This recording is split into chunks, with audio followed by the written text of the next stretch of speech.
In a time of radicalized ideology and ethnic persecution, the emerging alliance of Israel and Saudi Arabia may at first seem unlikely.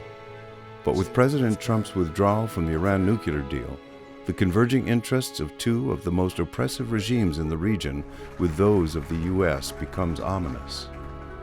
Declaring a common goal of fighting terrorism and opposing Iranian regional influence, Israel and Saudi Arabia have much to gain from their new partnership, brokered in large part by Mohammed bin Zayed, the Crown Prince of Abu Dhabi, and Jared Kushner.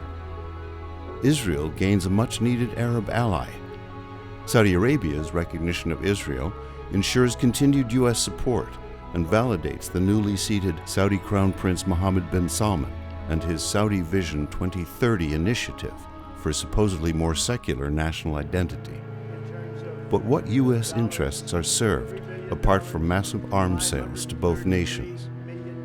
Recently, the Crown Prince of Saudi Arabia referred to Iran's supreme leader as the new Hitler of the Middle East. The Netanyahu government has persuaded itself, wrongly in my view, that the Islamic Republic of Iran represents an existential threat to the state of Israel. And that perception leads the Israelis to tilt in favor of Saudi Arabia in this Arab-Persian conflict. The Israelis would like to see military action in Iran, and Israel and Saudi Arabia have realized that it's in their interest to work with each other to find ways to isolate Iran even more, and what they both want is regime change. It's really Israel that has the most stake in seeing regime change in Iran, not the U.S. It is absolutely not in America's national interest to carry out a war like that. That's why we have the Iran deal.